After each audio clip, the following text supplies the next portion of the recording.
Boa tarde, pessoal. Sejam bem-vindos ao Sport XP Live, segundo encontro nacional de marketing esportivo. Hoje, dia 28 de outubro de 2020, exatamente 17 horas e 20 minutos, vamos falar sobre um tema que vem despertando muito interesse na comunidade esportiva, na comunidade de gestão esportiva, que é a tecnologia e a arbitragem. E para falar desse tema tão interessante, convidamos dois grandes especialistas, um em tecnologia e outro em arbitragem.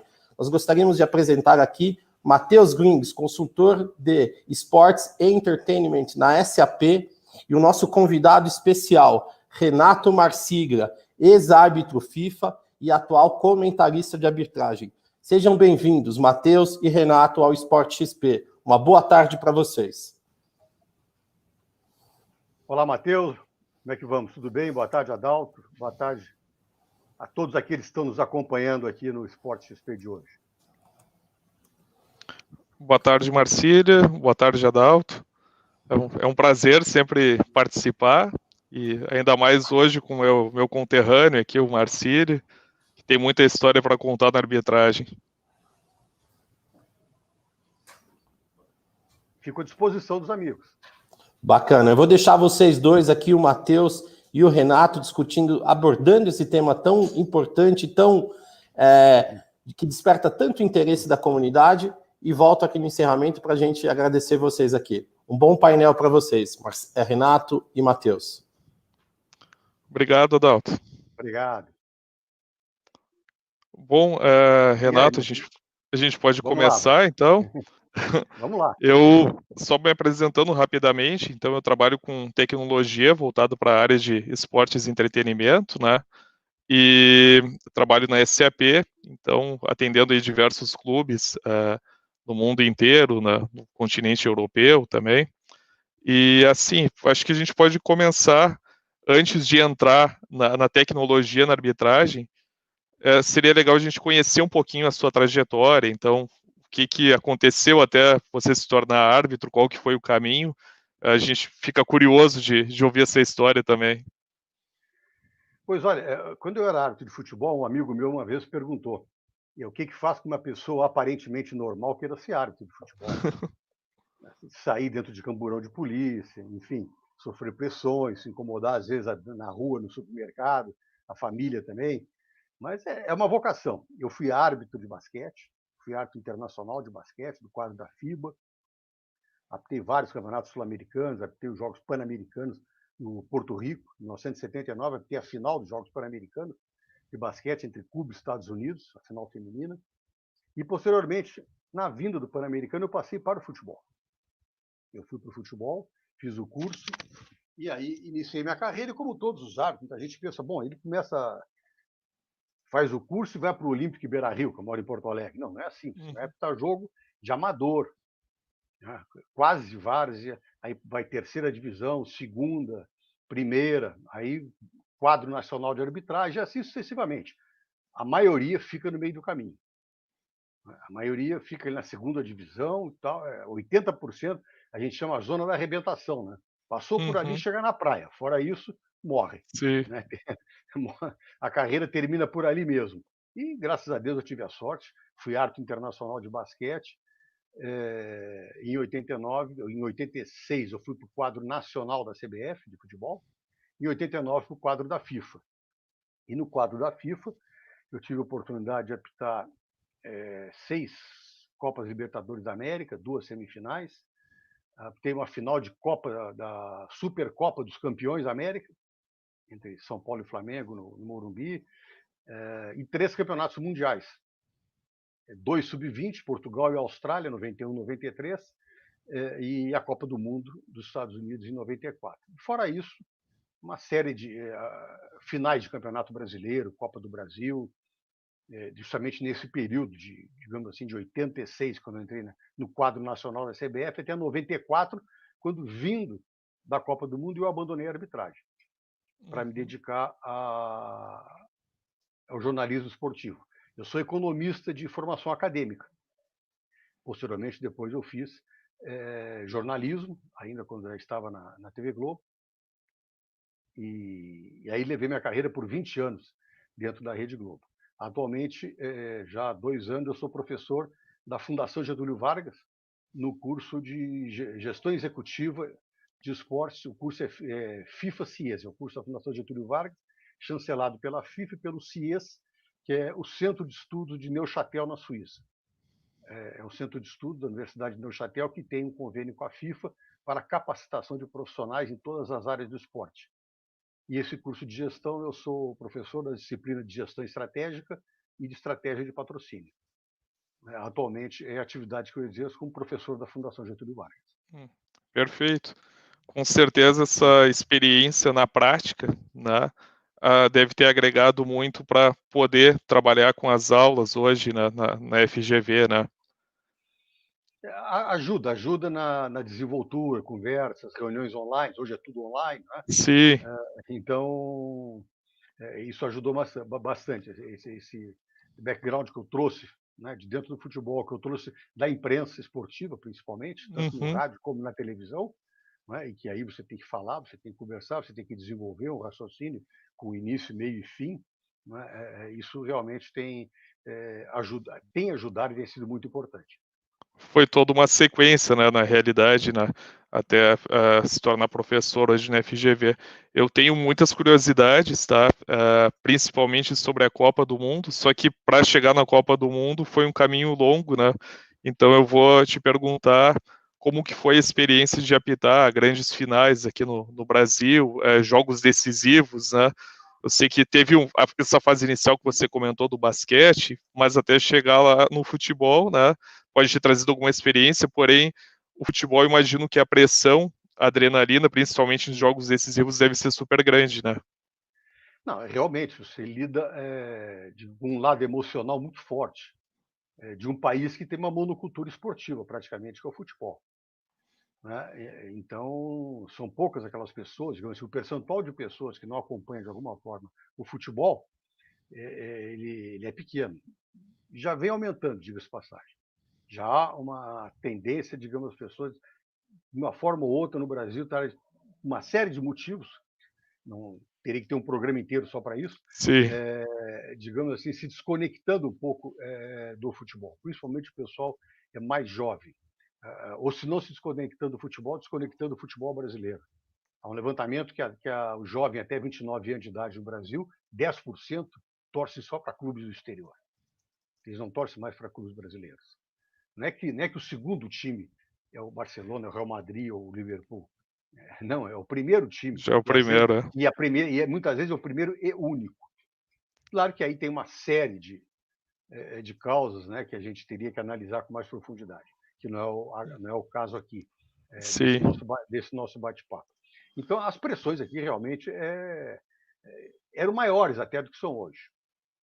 Eram bem maiores do que são hoje. Eu digo, inclusive, que, por exemplo, em Copa Libertadores da América e próprio Campeonato Brasileiro, o exame antidoping e a televisão civilizaram essas competições, principalmente a Copa Libertadores. Eu apitei Libertadores num tempo que não existia antidoping e tinha muito pouca televisão, jogos decisivos só. Então, vocês imaginam o que podia acontecer dentro dos campos e dentro dos estádios. Você sabe muito, já se soube de jogos anulados na Colômbia, de árbitro ser colocado com o revólver na cara, dentro do hotel. E isso não era uma coisa raríssima de acontecer, não. Eu passei perto. Então, quer dizer, as pressões eram realmente muito grandes. Agora o mundo evoluiu, globalizou as comunicações. Né? Qualquer coisa que se faça hoje aqui, em 2 minutos se sabe na Europa, na Indonésia, qualquer lugar do mundo. Então isso fez com que o futebol se tornasse mais esporte, né? Tendo essa paixão toda que existe, mas a pressão hoje ela é menor. Na época era muito forte realmente. Próprio dentro de casa. Eu tenho um filho mais velho que mora em Munique, na Alemanha, o André, ele não gosta de futebol. Eu perguntava para ele, quando ele era pequeno, por que tu não gosta? Eu me incomodo no colégio e tiro o pai de dentro de casa. Que coisa. Não, exato, ele se incomodava sempre. Era um Grenal que apitava, qualquer fosse o resultado, no dia seguinte, a turma esperando ele na chegada do colégio. Que coisa, poxa. Então, hoje não, hoje a coisa já é mais light, digamos assim. Sim.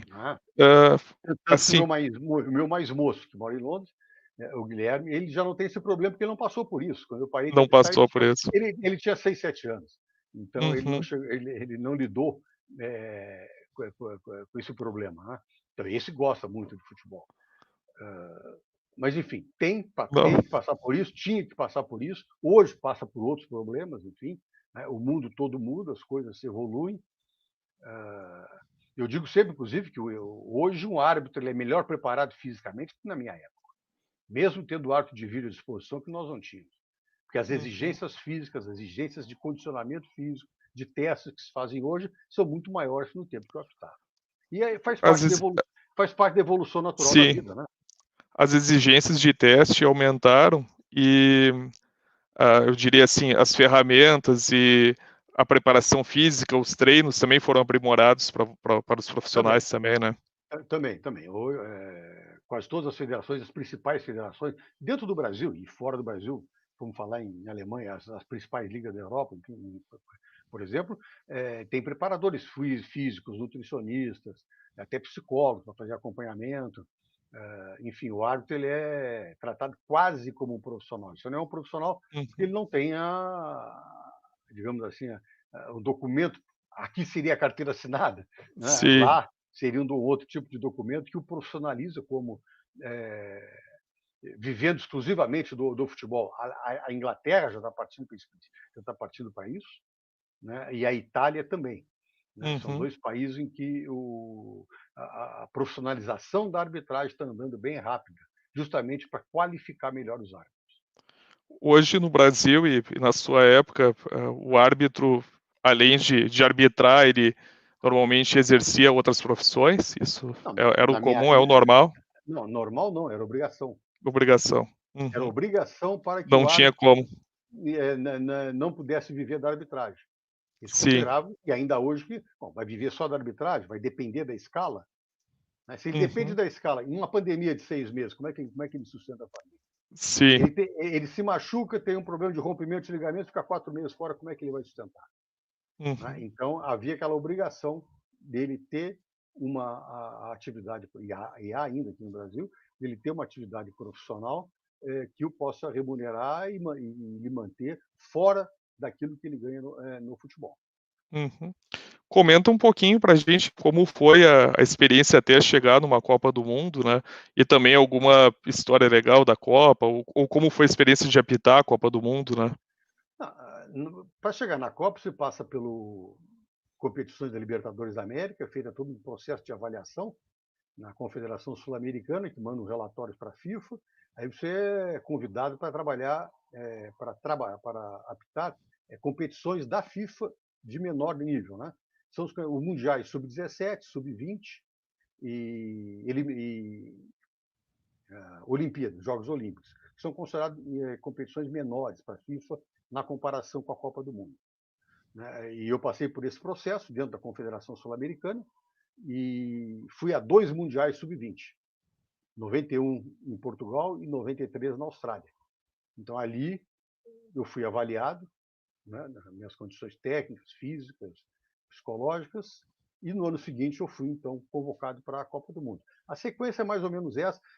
Eu optei 2 mundiais sub-20, às vezes o árbitro apita um sub-17, uma Olimpíada, enfim. Não há uma regra, né, que diga que tem que ser essa ou aquela competição. Tem que ser algumas competições menores, como eles chamam, né, de menor importância, para que para que a comissão de arbitragem, então, da FIFA possa avaliar o árbitro nessas competições internacionais e aí vir a ser convocado para uma Copa do Mundo. Perfeito. E a Copa do Mundo, você chegou a apitar uma partida das oitavas, né? Foi Holanda e Bélgica, se eu não estou enganado, Não, né? Holanda e Bélgica foi na Fase de grupos. Ainda Tá. foi na fase de grupos.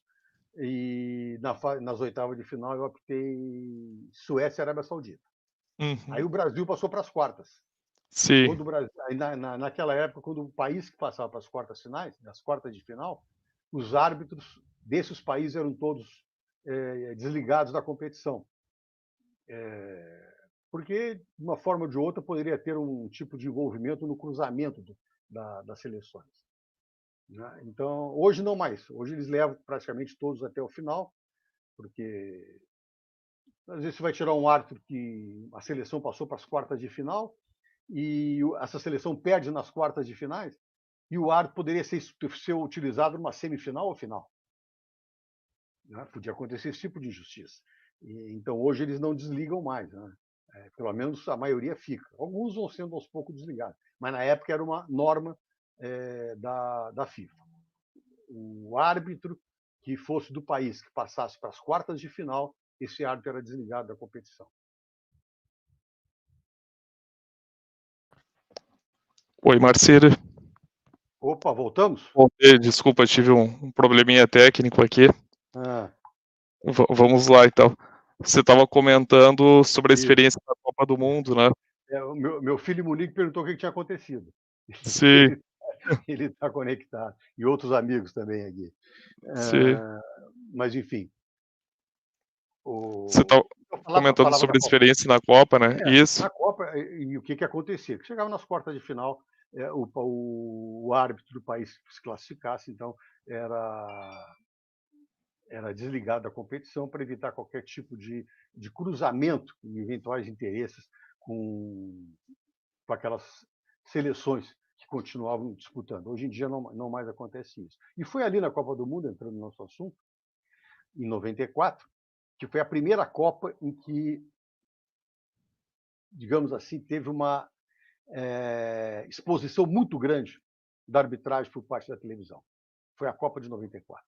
Foi ali que passou a ter 18, 20 câmeras, né? Slow motion. Ainda não tinha a linha, aquela que se marcava, né? Congelamento de imagem, não, mas já tinha slow motion, tinha zoom, essas coisas, né? E aí os erros dos árbitros acabaram ficando superdimensionados, começaram a aparecer. Não que nunca tivesse existido, existiam. Uhum. Né? E eu digo, inclusive, que hoje eles erram menos que na minha época, porque estão mais preparados fisicamente. Sim. As pessoas pensam que não.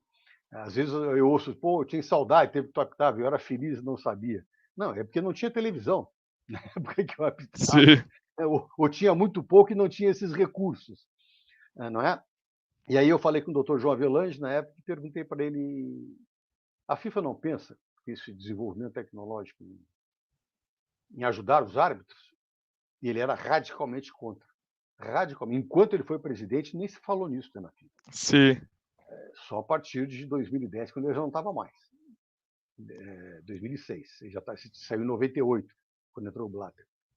E ele até disse para mim assim, botou a mão no meu ombro, aquele jeito dele, doutor João, assim, meu filho, agora se você volta para Porto Alegre, apita um Grenal, você anula 3 gols que estavam impedidos pelo computador, você marca 3 pênaltis, porque o computador viu que foi pênalti, você vai lá e marca, tudo bonitinho. Aí termina o jogo, meia dúzia de torcedores de Grêmio Internacional se reúnem num bar para tomar cerveja, eles vão discutir o quê? Era a ideia que se tinha. Sim. Era a ideia de que o erro faz parte. A polêmica e tal. A polêmica, e isso alimenta o futebol. Isso mudou principalmente com o patrocínio. O patrocínio ficou muito pesado, ficou muito forte. E as empresas que patrocinam passaram a ficar incomodadas com erros de arbitragem, que eram erros, Sim, falibilidade humana, mas que aos olhos, muitas vezes, do torcedor apaixonado não era mais erro. sim, Né? Era armação. Né? E aí aquela história que a gente aprende em patrocínio, em marketing esportivo. A empresa não quer colar, agregar a sua marca com algo que não é correto. Ela não tem esse interesse. Agora dizer que a empresa tal tem interesse que o clube tal seja campeão e isso manipula os resultados, isso é uma bobagem. Muito, das maiores bobagens que existe. Né? A empresa patrocina para ter um campeonato sério. sim, Aí a imagem e a reputação da empresa. Nós temos agora o caso Robinho. É muito claro. Ela não vai agregar a sua imagem a um clube, uma seleção, a uma competição, uma Copa do Mundo, Campeonato Brasileiro, seja lá o que for, em que ela tenha, digamos assim, uma leve ideia de que não possa ser algo correto. uhum. Perfeito, Empresas vivem de reputação, vivem da exatamente. imagem. E as empresas, as grandes empresas, passaram a ser ficar muito incomodadas. Tanto que no caso do FIFA Gate, que se fala, em 2015, foi em 2015, um dos motivos da saída do ex-presidente Blatter foi a pressão dos patrocinadores.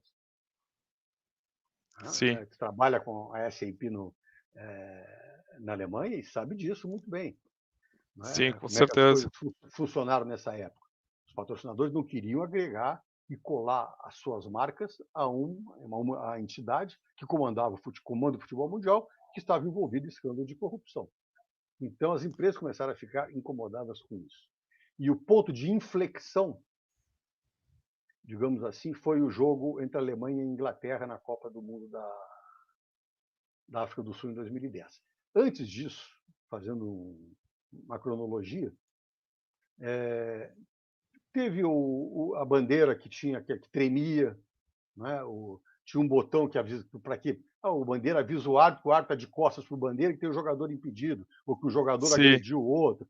Primeiro começou assim, depois começou com ponto eletrônico, né? Aí passou com tipo de uma abraçadeira. uma abraçadeira que vibrava, né? Que Sim, também o bandeira chamava atenção. Começou aos poucos essas tecnologias para ajudar na arbitragem. Até que 2010 houve esse problema do que todos devem estar lembrados. Alemanha e Inglaterra, o Lampard está 2-0 para a Alemanha, o Lampard chuta uma bola de fora da área, ela explode no travessão e cai 40 centímetros dentro do gol. dentro do gol. Não, há quem não se lembre. Claro que antes disso Sim, teve a mão do mão do Maradona. Maradona. Antes disso teve o gol de mão do Thierry Henry, que tirou a Irlanda da Copa, né? De 2006, Sim, nas eliminatórias. Quer dizer, ia para pênalti ainda, não foi automático. Né? Teve teve o famoso passo à frente do Newton Santos em 62, que era sim. pênalti, não foi o Brasil A que tinha linha, saído campeão do exatamente. mundo. Quer Esse dizer, foi marcante. aconteceram outros lances, né?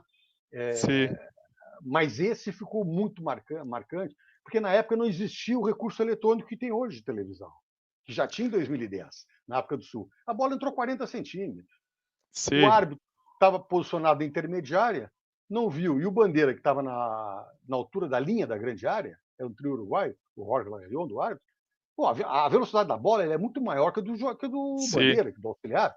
Ela Não tem chega na como, linha né? de fundo, não chega muito mais rápido que o auxiliar correndo. Sim, Quando ele saiu correndo, a bola já tinha explodido, tinha caído já dentro. tava lá, né? Tinha E caído dentro e saiu. fora, Caiu dentro e saiu. E sim, o jogo andou. isso aí. O jogo E andou fora, e a Alemanha classificou. Foi um escândalo.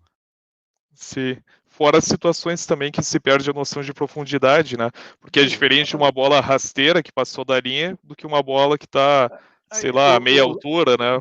Exato, o line goal, a bola em cima da linha, você tem a noção exata se ela passou ou não. A Sim, bola no ar, se a câmera está enviesada de dentro do campo, ela vai mostrar sempre essa bola como gol, porque você uhum, enxerga o verde da grama. exato. Se a câmera estiver ao lado contrário, atrás do gol, se ela estiver atrás da linha do gol, você vai enxergar a bola dentro do campo. vai chegar a linha, vai chegar a grama e a bola acima da linha, parecendo, né, com ilusão de ótica que está dentro do campo. Ela teria que estar exatamente na linha de fundo. Aí se criou, a primeira tecnologia que veio foi o Line Go, na Copa 2014. E a primeira vez que foi aplicada foi aqui no Beira-Rio. Sim. Né? Do Line Go. O jogo agora eu não me lembro.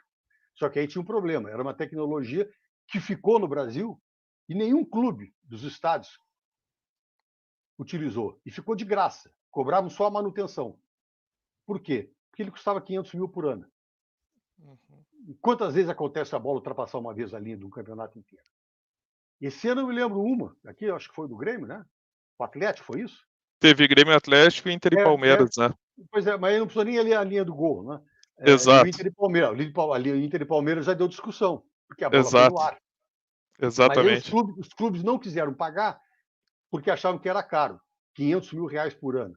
Bom, cara, tu perdeu um campeonato brasileiro por causa de 500 mil reais. Cara, tu perdeu uma Copa do Brasil, cujo prêmio é de 50 milhões para o campeão. Né? Não, se tu for desclassificado numa quarta de final, numa oitava de final de Copa do Brasil, como estou jogando agora, já perde 3 milhões e meio. Sim. Isso é que é caro. Enquanto que a tecnologia à disposição o ano inteiro custa 500 mil reais. Então não se usa a Line. Essa é a mentalidade do dirigente brasileiro. Fazer o investimento ele se paga, né? Numa situação que ficou claro, ficou resolvido, né? Mas, enfim, como a relação, o argumento que a relação custo-benefício não valia a pena, ficou fora. Sim. E agora com o VAR ajuda também. E aí, por fim, depois do Line Go, veio o árbitro de vídeo. Foi a partir de 2010, e aí começaram a se fazer N testes, um chip na bola, não ia funcionar, óbvio, porque partiram do exemplo do tênis, né? Mas o tênis não tem chip na bola, nem o voleibol. É uma linha, a bola bateu fora, bateu dentro, e enfim, né? Foi para o chip até chegar no árbitro de vídeo. Eu era contra, confesso que era, contra a tecnologia. Mas me rendi ao grande business do futebol. Tem que ter seriedade. Sim, com certeza. Não é o ideal, não está funcionando 100%? Também acho que não está.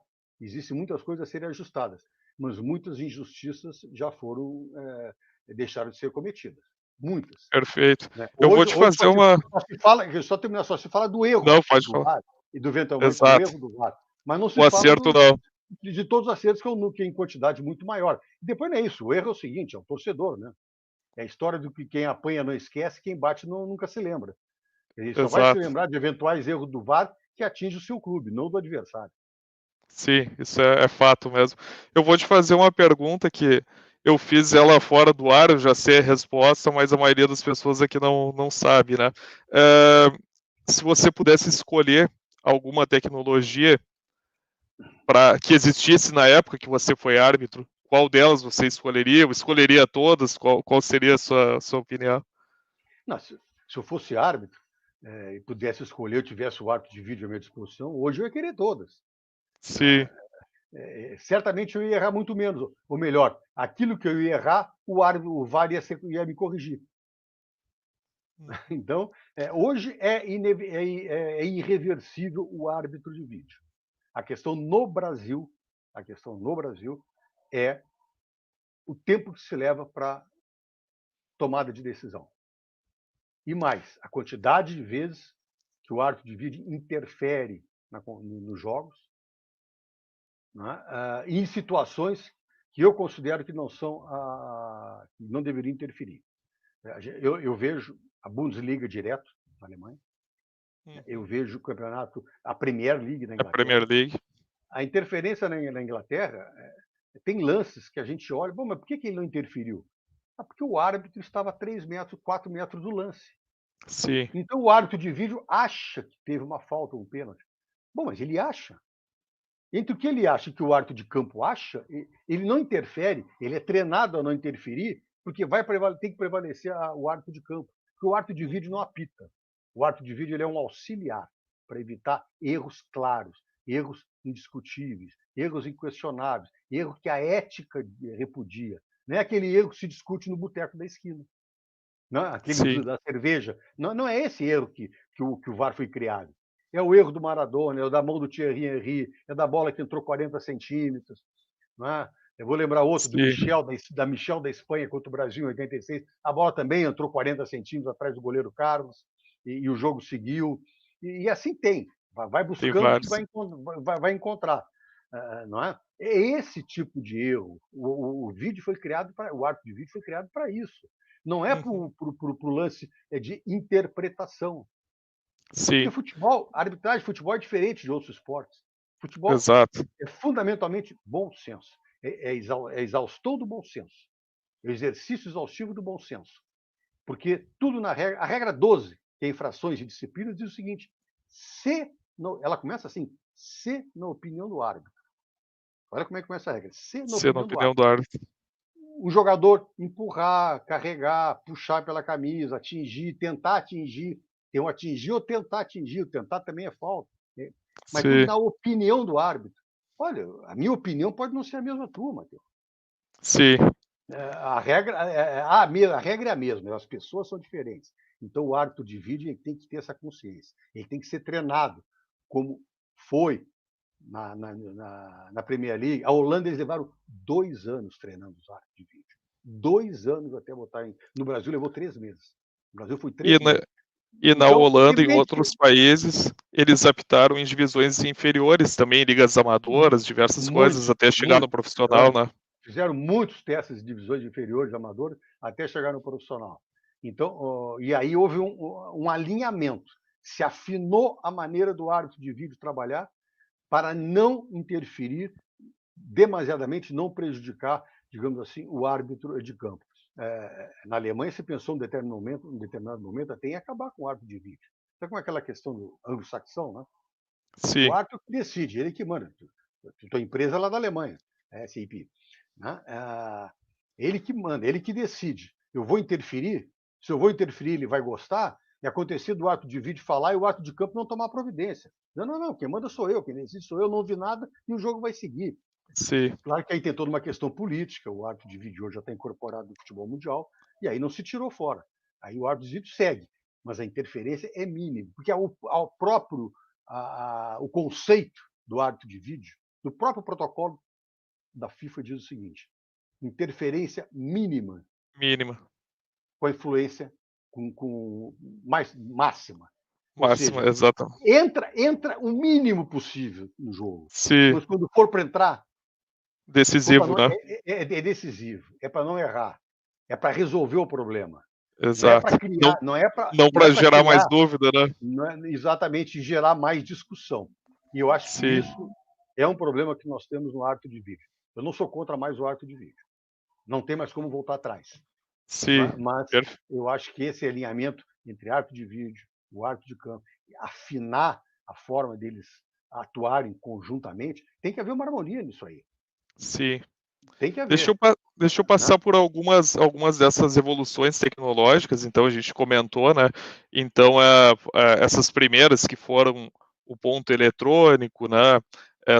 A bandeirinha também, a opção de bandeirinha apertar e a braçadeira do juiz tremer, né? Teve também coisas que foram menos tecnológicas, como o spray, né? O spray para marcar distância nas faltas. Até tem uma história engraçada que, dentro dessa questão cultural que você comentou antes, né? Que até o europeu ele é mais menos emotivo que o cumpridor de tarefa, orientado à regra, né? Cumpridor de leis. Né? O europeu, o anglo-saxão, o europeu latino, o italiano, menos, o espanhol, e o francês que fica no meio termo, já mais parecido com o brasileiro. Já fica numa zona cinzenta, digamos assim, né? Exato. E até um colega comentou, eu falei para ele, poxa, que legal, uma coisa que não é tão tecnológica, que é o spray, funciona bem e tal, né? E o colega alemão me falou, poxa, mas eu não acho legal, porque tem que ficar pintando o gramado, o jogador tem que respeitar a regra, né? Se o juiz determinou aquela distância, ele tem que respeitar, né? Então veja como é um viés, um pensamento diferente do nosso, né? A gente acaba, não, tem que colocar uma barreira, colocar uma marcação spray para que ele não passe da linha, né? Para constranger o jogador a não passar. Uma vez Exato. eu conversando com o Dunga sobre isso, e ele jogou no Japão há muito tempo, e ele falou, quando ele chegou lá, chegava na hora da barreira, ele ia para a barreira, ele era o único brasileiro, Sim. só 6 japoneses na barreira e ele. E aí ele abriu o braço, ele no meio ele abriu o braço e ficava empurrando os jogadores para frente. Para frente. Para dar aqueles pezinhos. E os jogadores, os japoneses trancados. Freavam, né? Ficavam no chão e diziam para ele, não pode, não pode. Falavam lá para ele, não, como não pode? Vamos. Não, a regra diz que não pode. Olha, o japonês é mais disciplinado nessas questões do que o alemão, do que o inglês. Então o Dunga me contou essa história. Quer dizer, não tem essa questão do jeitinho, essa flexibilidade, de querer enganar o árbitro, de querer levar vantagem. É cultural. Então, também uma vez eu conversando com o ex-secretário-geral da FIFA, o Michel Zenhofen, sobre questões de modificações na regra, em função de... Barreira foi essa que nós conversávamos, não existia ainda o spray. Uhum. E eu disse, não, pô, no Copa Libertadores da América, Campeonato Brasileiro, lá na América do Sul é muito difícil segurar os jogadores, quem sabe a gente mexe aqui, mexe ali, eu conversando com ele era membro da International Board, que é a entidade que mexe nas regras, não é a FIFA, e ele disse o seguinte, a resposta que ele me deu, nós não vamos mudar as regras por causa de 10 países. Por causa de 10 países, poxa vida. Que a América do Sul é problema de vocês, pô. Exato, vocês resolvam isso. Vocês resolvem entre vocês, os árbitros de vocês resolvem. Sim. Não, perfeito. Um detalhe também interessante, né? Em outros esportes a gente observa uma quantidade de árbitros grande, maior muitas vezes, né? O campo de futebol é um campo grande e a quantidade de árbitros não é tão grande comparado com outras modalidades, né? E recentemente eu até ouvi num programa de rádio, até não eram profissionais da área, mas eles falando que, poxa, hoje o impedimento, o bandeirinha aguarda a informação do VAR e ele não avisa de imediato, tal, né? Então discutiram que talvez essa atividade do assistente poderia ficar obsoleta, mas a gente sabe que a função do árbitro assistente, ele é um árbitro também, é muito maior do que somente o impedimento, né? Queria que você comentasse um pouco sobre isso também. Se criou aquela imagem, não, o bandeirinha está ali para marcar lateral e impedimento. Se tirar o lateral e impedimento, não precisa ter no futebol, não é? Sim. Né? Ele hoje, o nome já não é mais bandeirinha, né? É árbitro, né? É árbitro assistente. Ele marca a falta dele, justamente pelo tamanho do campo, em determinadas circunstâncias o árbitro está longe e o auxiliar, o bandeira, tem que ajudar o árbitro. Questões que envolvem desavenças disciplinares entre os jogadores que o árbitro não está vendo. Enfim, a questão do impedimento com o VAR é a seguinte: por que a orientação que ele tem, inclusive, é a de segurar a bandeira, não levantar quando o impedimento acontece? Porque, se, na opinião dele, um lance muito rápido, mais ajustado, ele levanta a bandeira e o árbitro mata o lance, marca o impedimento. Acabou a jogada. A jogada matou ali, parou. Uhum. Não adianta mais dizer que não estava mais impedido. O lance já está parado. Não tem como voltar atrás. Ao passo que, se ele deixa a jogada seguir, mesmo na dúvida, olha, eu até acho que está impedido, mas vai embora. Gol. O VAR me salva se eu errei. Exato. O VAR vai dizer, não, anula o gol porque não foi. Sim. Aí, ou seja, não há prejuízo da equipe atacante. Né? Então, por isso que o Bandeira, eles aguardam orientados. A orientação das comissões de arbitragem da própria FIFA é essa. Se eu tenho o VAR a meu favor, por que eu não vou usar? Exato. Vou correr o risco de decidir errado e prejudicar uma equipe num lance que era normal. Então, isso que acontece. Então, não vai acabar a função dos auxiliares.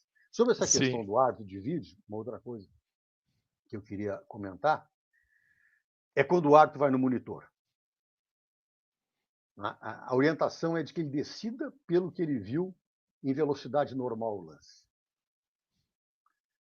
A câmera lenta, ela superdimensiona uma infração. Uma falta comum na câmera lenta parece lance para cartão vermelho. Sim. Bom, Sempre parece uma agressão, né?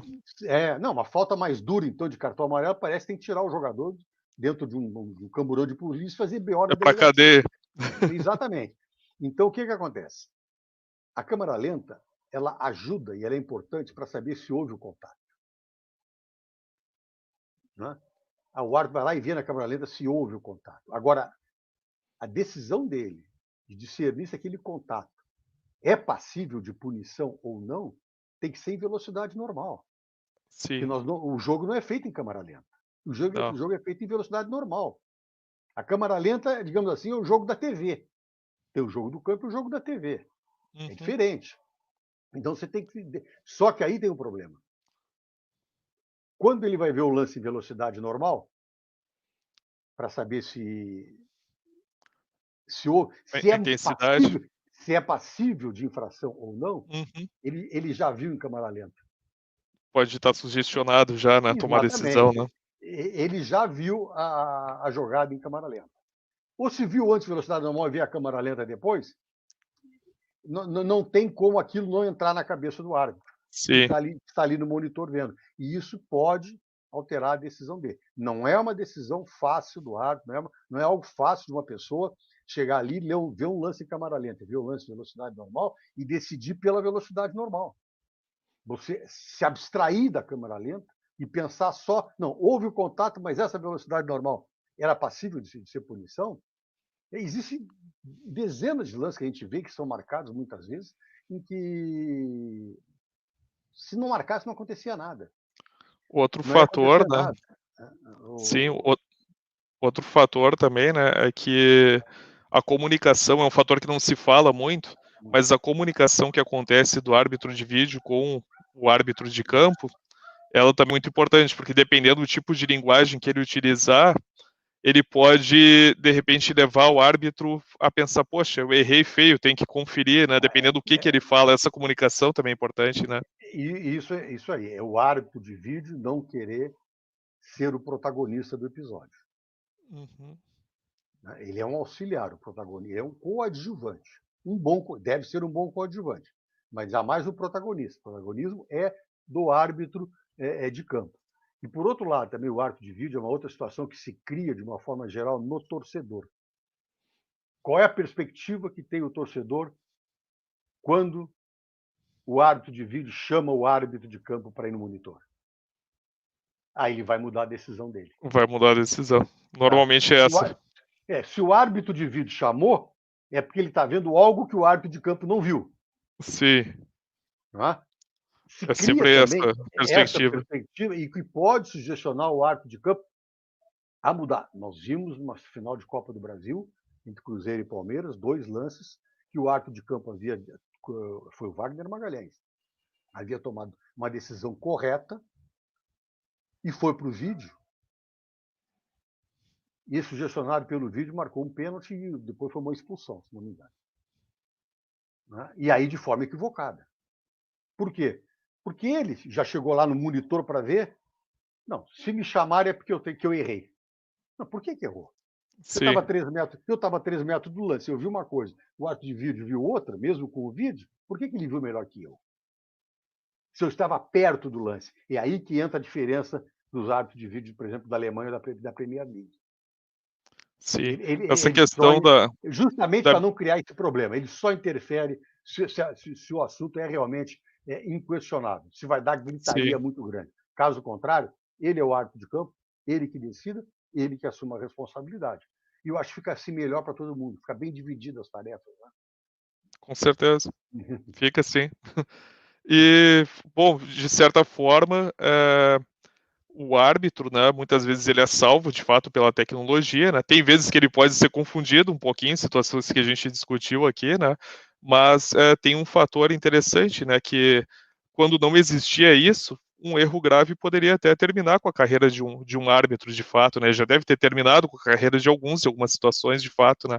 E hoje a tecnologia, ela, com certeza, ela acaba ajudando a evitar muitos e muitos erros, né? Não, esses erros mais graves. Graves, né? O erro de impedimento acabou. Erro zero. Sim. Praticamente zero. Praticamente. Por que eu falo praticamente? Porque avisar, informar o nosso telespectador, digamos assim, né? O árbitro de vídeo tem a mão humana. Ele Sim. trava, ele congela a imagem, né? Na edição, ele congela a imagem no momento em que ele está vendo que o jogador toca na bola para passar para o seu companheiro lá na frente, em posição, eventualmente, de impedimento. Mas só que se ele colocar um frame para frente, chama-se frame, né? Uma foto é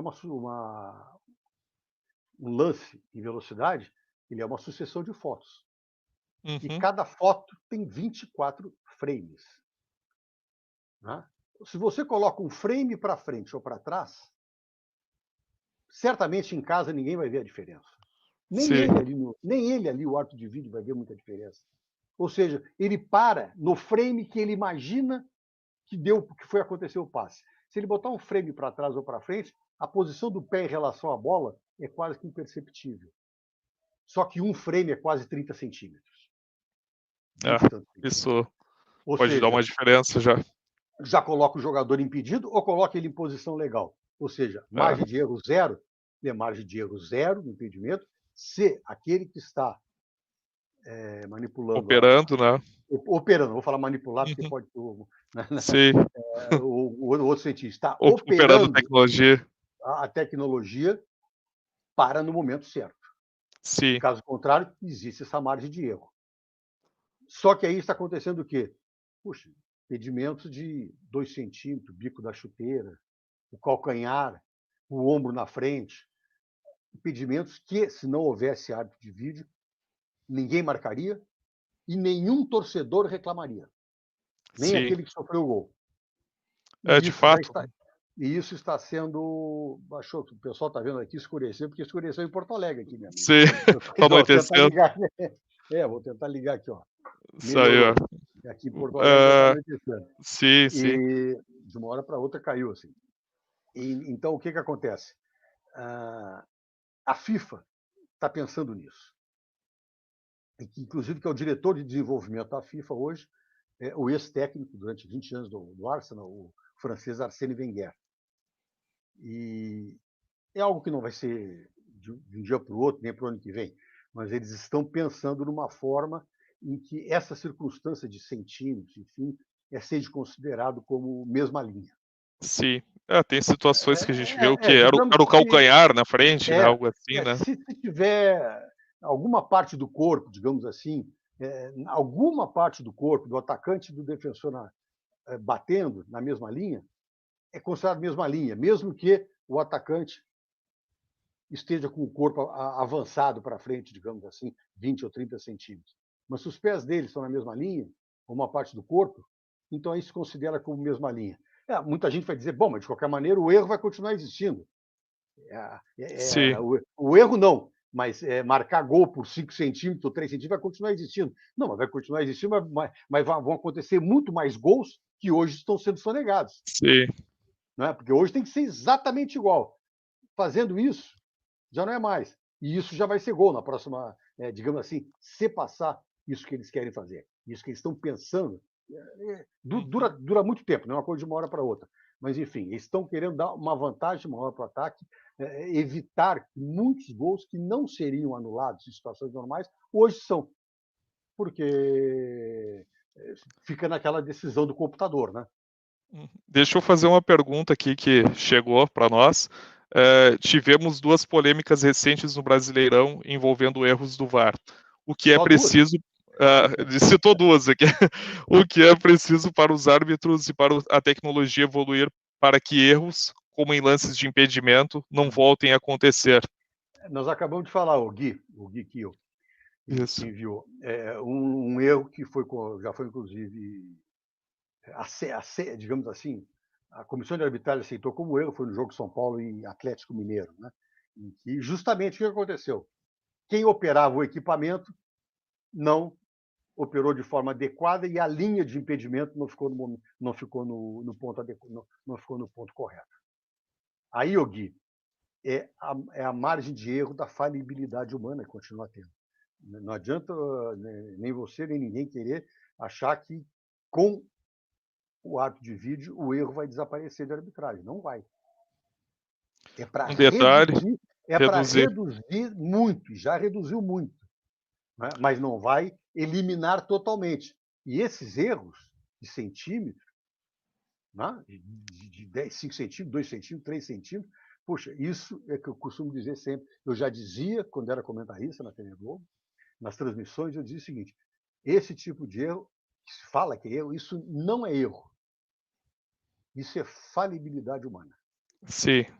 Né? Então, não, porque isso aí não tem como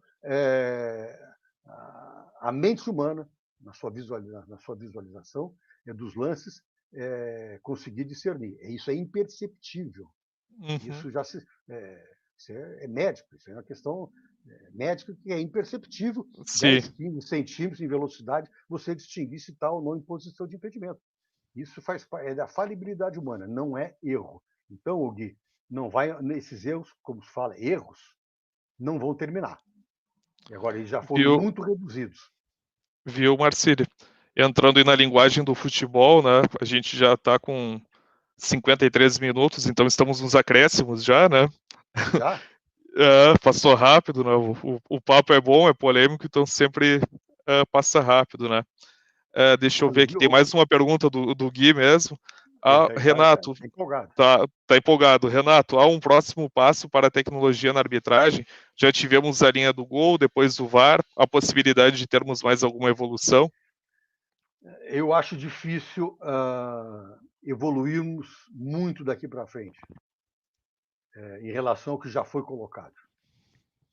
Se nós vamos pensar em evolução, nós vamos pensar em um árbitro de vídeo apitar o jogo.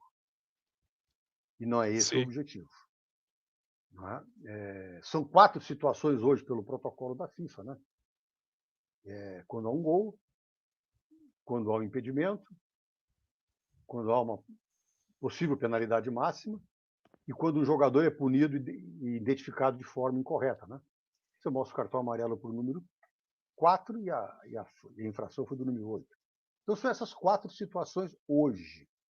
Eu não vejo muito espaço para se criar outras, para se colocar em pauta outras situações que não vão ferir o espírito da regra, que não vão ferir a essência do futebol. Né? Que é fazer o jogo andar. Você tem que entender o seguinte, o pessoal que está assistindo a nossa live aqui. A mecânica do futebol é diferente da mecânica de outros esportes. O basquete, o voleibol, o handebol, o tênis, são esportes que você para, começa. Para, começa. Se você parar mais um minuto, não vai alterar a dinâmica do jogo. Sim. Não altera nada. Fizeram um levantamento esses tempos no jogo do Nadal com o Djokovic no tênis de 5 horas e 20 na Austrália. Teve 1 hora e 50 de bola, trocando bola. Sim. Os outros 3 horas e tanto, o jogo estava 3 parado. horas era parada. Ou porque eu ia sacar, ou porque estava limpando o rosto, ou porque estava trocando de lado. Enfim, qualquer dessas paralisações que qualquer momento que tu parar para ver se a bola saiu ou não num saque, ou uma bola que ficou meio centímetro para fora ou para dentro, não vai atrapalhar em nada o andamento do jogo. O futebol, o voleibol, essa bola saiu ou não saiu? Bateu na antena ou não bateu? Tocou na mão do jogador, né? Exato, é objetivo. Tocou na mão do jogador no bloqueio ou não bateu? Ou não tocou? Pronto. Não tem interpretação. Então, a margem de erro fica 0, praticamente, nesse caso. E ali, tanto que tem desafio, né? Pede 2 vezes, pede 3 vezes, primeiro tempo, ao contrário, né? Futebol é diferente. Quanto mais o jogo andar, mais bonito ele é. Sim. Tanto que existe aquele negócio de 60 minutos de bola rolando. É o objetivo da FIFA, 60 minutos de bola rolando. São 2/3 do jogo. Hoje, claro, hoje em dia fica um negócio, gol. Não, agora vamos esperar. Sim. Esperar para comemorar. Vai ter que revisão, aí vamos gritar gol agora. Pô, perdeu, né? Perdeu aquela coisa. Eu não vou dizer o nome certo, mas enfim, aqui, né? Mas perdeu. Isso aí.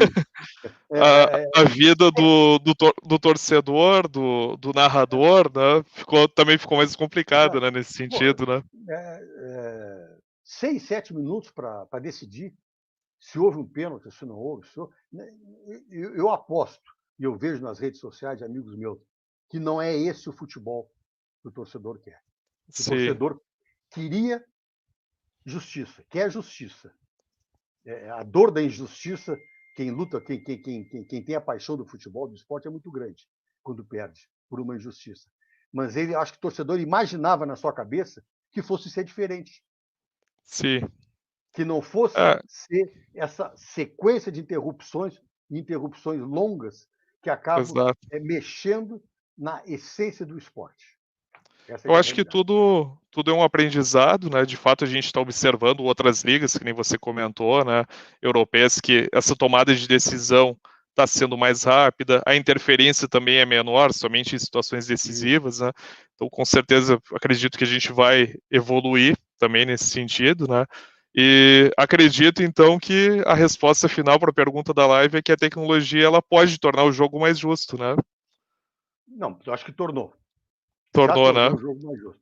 Digamos que o número de resultados injustos no futebol, naquelas ligas que usam o árbitro de vídeo, os resultados injustos diminuíram, mas assim, dramaticamente, usando um termo que não seria o ideal, não é dramático isso, mas enfim. Sim. Diminuíram em muito, coisa de 70%, 80%. E de impedimentos, muito mais, com exceção daquilo que eu expliquei, como funciona o congelamento da imagem e a utilização do frame, que pode ter uma margem de erro da falibilidade de quem opera o equipamento. Mas os números realmente são excelentes num cômputo geral. Perfeito. O modus operandi é que tem que ser ajustado. O modus operandi é que tem que ser afinado. Né? Para que o que eu digo sempre, não mexa na mecânica do jogo. Na mecânica do jogo. Ótimo. O jogo tem que fluir. O jogo tem que andar o máximo possível e ser interrompido o mínimo possível, seja por que circunstância for. Perfeito. Bom, eu só tenho a agradecer você ter aceitado o convite, né? A gente teve a oportunidade de conversar na própria Federação Gaúcha, algum tempo atrás, em um evento. Eu sei a referência que você é nessa área, né? Inclusive, eu pude observar lá na Federação Gaúcha até o uniforme da Copa do Mundo de 94 exposto.